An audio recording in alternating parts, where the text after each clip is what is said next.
Hey everybody, just making a video at around 3 miles an hour right outside Mile High Stadium in a traffic jam. And this ramble is going to be about, do mass shooters have mental health problems? Now, I've seen a lot of people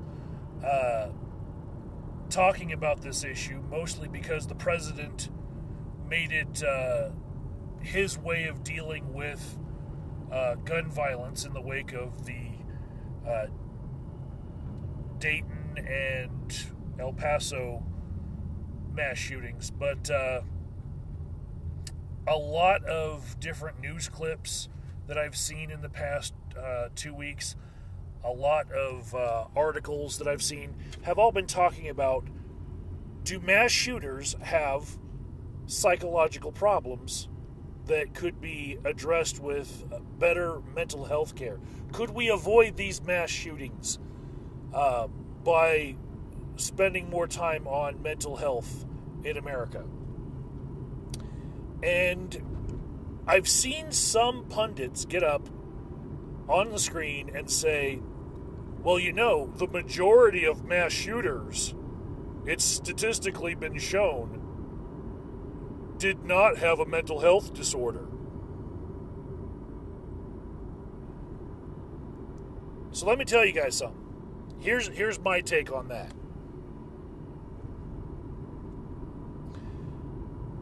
"100% of all mass shooters would benefit from talking to a counselor or therapist prior to engaging in their horrific acts." And these are just statistics right out of my bunghole, but hear me out here.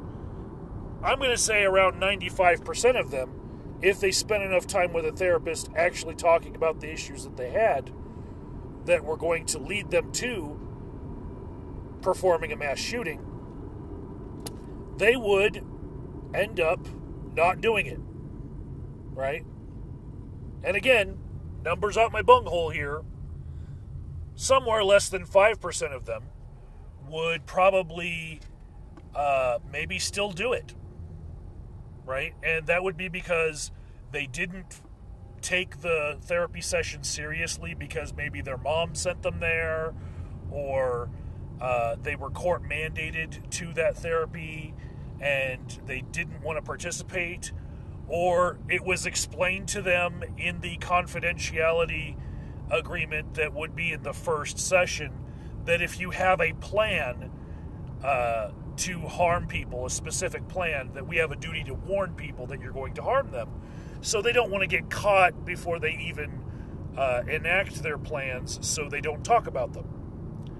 And then, even scarier, part of that same out of my bunghole 5%, there would be some people who would actually become more resolute as to why they want to do the things that they do and how they're going to carry it out.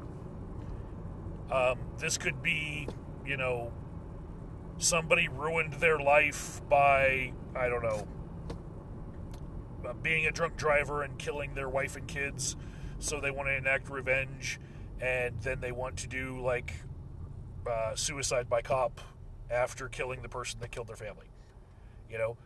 Could be, that they get more galvanized by examining the reasons why they want to do something. Again, probably not talking about all of their feelings with the therapist, but just at least enough to organize their thoughts and then realize, hey, yes, I do hate this person that goddamn much. But 100% of them would benefit from having the opportunity to talk to a counselor or a therapist. And to hammer that point home, I just want to address the fact that there is no diagnosis for mass shooter. There's no mass shooter-itis in the Diagnostic Statistical Manual, right? There's anger issues, there's phobias, which you could, extend to maybe homophobia or racism, but there really isn't something specific to wanting to be a mass shooter, right? It's just not a murderer. There's no subsection of anything in the Diagnostic Statistical Manual for murderer. But yet, I can put a mental health hold on somebody for homicidal intent. Yes, that is a criteria for the mental health hold that I can put on someone, right? And maybe, you could extend suicidal ideation to, if they expect to die in the act of what they're doing, you could extend that part too. But what I'm saying is, there are a lot of things that are actionable that a person can have going on in their head that are not listed specifically as a diagnosis. Okay? When somebody goes to a licensed marriage and family therapist because they had a fight with their wife, do they get diagnosed with, pathological marital strife? No, they get help. Okay? Right now, I'm in a traffic jam on my way to teach a DUI education course that people were mandated to go to. Are they going to get a diagnosis of, DUI-itis? No, they're not, And some of them might fit the criteria of a substance use disorder, but some of them really don't. They just don't meet enough criteria to be diagnosed that way. They're not going to get a diagnosis, There are entire schools of psychotherapy, entire theories of practice based on don't label people, treat them as unique human beings, right? That kind of goes against, billing practices for a lot of the people who would want to use insurance. But many, many times it's actually beneficial to a client to not label them with a diagnosis because it does nothing to help them. So we don't.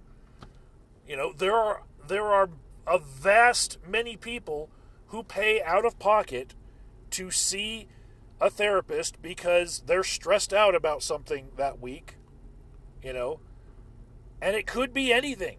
They could have in-laws visiting that they don't like. They could have to have a mass firing and layoff at their job that they want help with. There's all sorts of different things that people can talk to a therapist for that have nothing to do with a diagnosis. But they get help. And they find it valuable help, such that they pay out the wazoo for that help.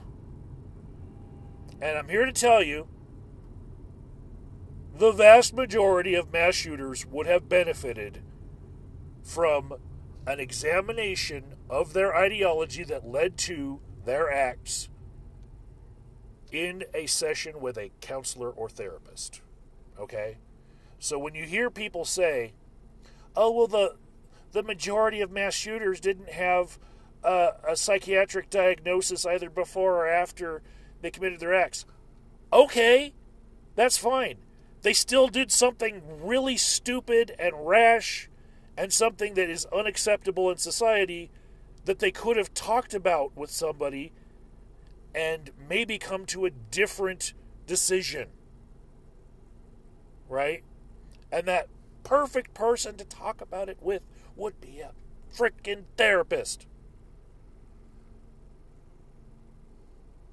That's all I got for this ramble.